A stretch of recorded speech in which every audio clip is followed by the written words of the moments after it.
Olá, tudo bem? Seja muito bem-vindo a esse canal. Eu sou Renato Cortez, aqui nós falamos de teologia. Nosso foco aqui é Bíblia, o estudo da Palavra de Deus. Nessa série nós estamos comentando textos difíceis da Bíblia, textos que surgem, apresentam alguma dificuldade e estamos procurando ver se conseguimos trazer uma solução, tá? No vídeo de hoje nós vamos falar de outro assunto bastante polêmico, né? Sobre a Trindade. Afinal, a fórmula da Trindade foi acrescentada na Bíblia? Sim ou não? Vamos estudar sobre isso aqui. Então já deixe seu like, se inscreva no canal, se você não for inscrito, e também compartilhe com outros amigos, você sabe que vai gostar desse assunto. E também não esqueça dos sininhos ali, né, de ativar o sininho, porque você sempre vai ter acesso a esse material. O texto básico que nós vamos usar, esse aqui, ó, João 5, o 7 e 8. Seria uma inspiração ou uma interpolação, essa trindade aqui. Então vamos analisar. Pegar aqui o meu apontador. Pronto. Também lembrando meu curso básico em teologia, o link está na descrição, dá uma olhadinha lá, talvez seja interessante para você, tá? Você já ouviu alguém dizer: a Trindade está claramente na Bíblia? Então apontam para 1 João 5,7, porque lá diz assim, ó: o Pai, a Palavra e o Espírito Santo, e estes três são um, né? Parece o versículo perfeito para provar a Trindade, mas ao comparar versões modernas, você descobre que esse trecho não está lá, né? Ou aparece entre colchetes com notas dizendo que não existia nos manuscritos originais gregos. Afinal, a doutrina da Trindade foi inserida na Bíblia? E se esse versículo foi acrescentado, o que significa então para a fé cristã? Então, eu vou ler para você aqui na Bíblia Almeida, Revista e Corrigida, tá? Vamos ver como que está escrito nela aqui para você entender. Vamos ler a partir do versículo 1 do capítulo 5, tá? Eu estou usando aqui a Bíblia de Comentários Antônio Gilberto, tá vendo? A Bíblia AG com Comentários Antônio Gilberto. É muito parecido com a Bíblia de Estudo Pentecostal, essa daqui. Aqui dá assim, ó, começando no versículo 1. Todo aquele que crê que Jesus é o Cristo é nascido de Deus. E todo aquele que ama ao que o gerou também ama ao que dele é nascido. Nisso conhecemos que amamos os filhos de Deus quando amamos a Deus e guardamos seus mandamentos. Porque este é o amor de Deus, que guardemos os seus mandamentos, e os seus mandamentos não são pesados. Porque todo o que é nascido de Deus vence o mundo. E esta é a vitória que vence o mundo, a nossa fé. Quem é que vence o mundo, senão aquele que crê que Jesus é o Filho de Deus? Aí já vai chegando o versículo 6, para nós chegarmos no 7. Versículo 6. Este é aquele que veio por meio da água e sangue, isso é, Jesus Cristo. Não só por água, mas por água e por sangue. E o Espírito é o que testifica, porque o Espírito é a verdade. Porque três são os que testificam no céu: o Pai, que é a palavra, e o Espírito Santo. E estes três são um. Tá? Três é os que testificam no céu: o Pai, a palavra e o Espírito Santo. E estes três são um. Então, esse versículo parece ser o versículo mais bem, o versículo que vai mais nos mostrar sobre a Trindade, né? Apesar de você não ter o nome Trindade na Bíblia, aqui está falando dos três.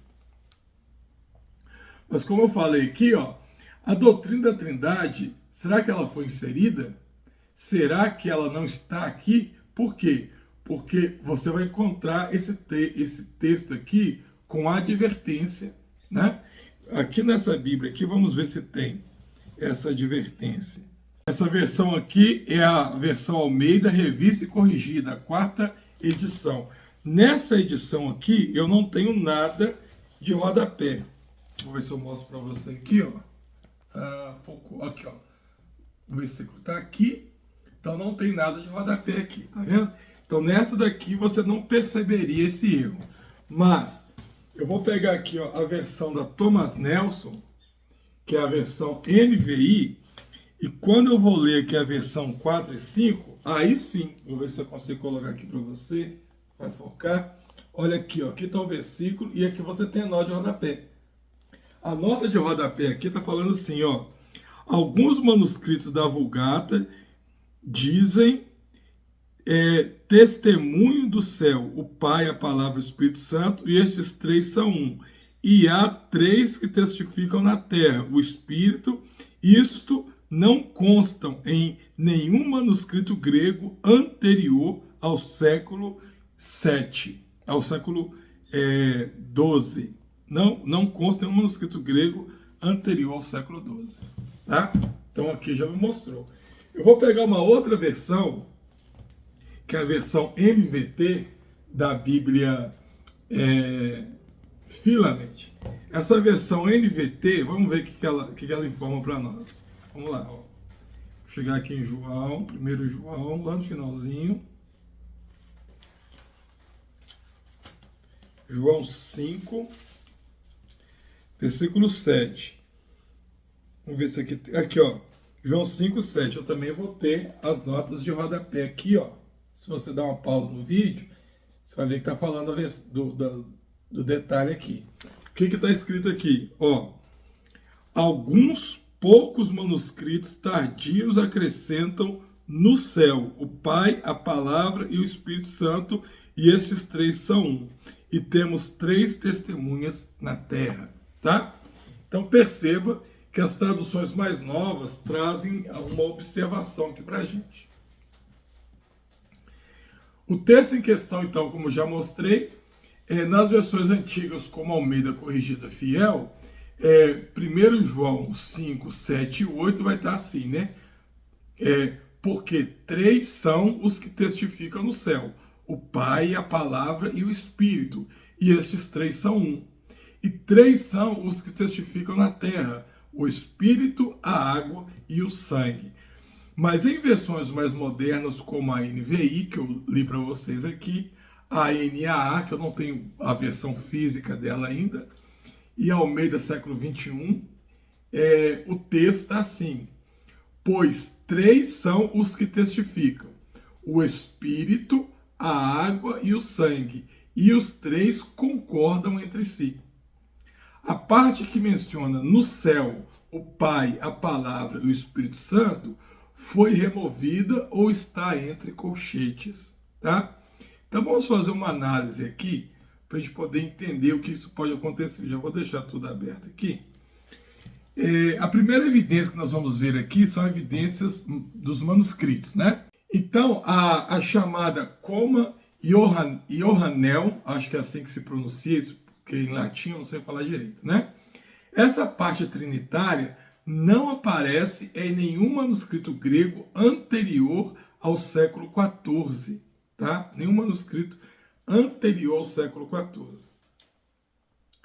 Os manuscritos latinos, nos manuscritos latinos, ela aparece a partir do século IV ou V, especialmente na Vulgata Latina. Ela não é citada pelos pais da igreja, os pais gregos da igreja, e nem mesmo em debates teológicos sobre a Trindade, o que seria estranho se eles a conhecessem. O trecho, então, ele provavelmente foi adicionado na tradição latina e posteriormente inserido em cópias gregas para harmonizar a teologia com o texto. Então, o que eu percebo aqui? Que nos principais, ou nos manuscritos mais antigos, esse texto não aparece. E quando ele aparece, ele começa a aparecer em textos latinos, né? Aqui, ó, nos manuscritos latinos, ele aparece a partir do século IV, do século V, principalmente a Vulgata Latina. A Vulgata Latina, ela foi uma tradução que ela tem um peso muito grande, né? Que foi a tradução se eu não me engano, de Jerônimo, né? que foi feita a partir do pedido de um papa, a tradução para o latim. E através dessa tradução, muitas traduções foram feitas. Essa tradução, ela inspira muitas outras traduções, né? A Vulgata Latina. Talvez a mais importante antes dessa aqui seria apenas a Septuaginta, que é a versão feita passando o hebraico para o grego, tá? Então, o que nós percebemos é que essa parte que foi retirada, ela aparece primeiramente nas versões latinas, né? E posteriormente elas são acrescentadas. Por que elas são acrescentadas posteriormente? Provavelmente por conta dela vir da Vulgata Latina. Então, há muitos textos, como eles são usados como referência à Vulgata Latina, provavelmente a partir daí, então, esse texto foi acrescentado. Tá? A provável origem do que acontece aqui é que os copistas latinos podem ter feito uma glossa marginal, ou seja, uma explicação lateral que depois foi incorporada ao texto, né? Na Reforma, Erasmo hesitou em incluir o texto em sua edição do Novo Testamento grego e só o fez sob pressão quando lhe mostraram um único manuscrito grego tardio, né? Então, provavelmente, isso aqui pode ter sido uma atualização textual. Eu tenho vários vídeos aqui onde eu falo de atualizações textuais. A atualização textual não é um acréscimo na Bíblia, né? A atualização textual não é incluir o que não tem na Bíblia, não cai naquele texto de acrescentar ou retirar um tio. A atualização textual, geralmente, ele entra para poder localizar o leitor. E a Bíblia, ela contém atualizações textuais desde o livro de Gênesis, e isso não tirou a autoria do Espírito Santo. Isso não tirou a manifestação do Espírito Santo no texto, mesmo com as suas autorias. Porque o que testifica isso para nós? A frase de Paulo lá em 2 Timóteo 3,16, onde ele diz que toda a Escritura, ela foi divinamente inspirada. Então, até as atualizações textuais dessa época, desse período que foram colocadas, elas foram colocadas sob inspiração. Nós podemos entender assim. Por quê? Porque Paulo vai escrever isso já depois da morte de Cristo, já no período do Novo Testamento. E as atualizações textuais, elas vão acontecer desde Gênesis, né? Eu já dei vários exemplos aqui, por exemplo, quando fala lá da divisão de línguas, então aparece falando sobre a divisão de línguas antes da Torre de Babel. Você vê falar que Abraão perseguiu os inimigos até a cidade de Dan, e Dan não existia naquela época ainda, mas aqueles nomes são atualizações textuais. E eu até uso sempre o exemplo de quando você vai na escola, que você estuda sobre o descobrimento do Brasil. Quando Pedro Álvares Cabral descobre o Brasil aqui, a terra aqui não chamava Brasil, ela tinha um outro nome. Outros nomes foram colocados até que ela foi, enfim, batizada como Brasil. Mas para poder simplificar e para você entender a história, os próprios livros de história, elas já vêm com uma atualização textual. Qual que é essa atualização? Que os portugueses chegaram aqui e descobriram o Brasil. Tá? Isso é para você entender. Então, o versículo de 1 João 5,7, ele pode ser uma interpolação tardia, mas é uma doutrina da Trindade sólida, mesmo sem ele. Ou seja, isso aqui pode ser uma atualização textual que foi acrescentada em algum momento para quê? Para explicar o texto.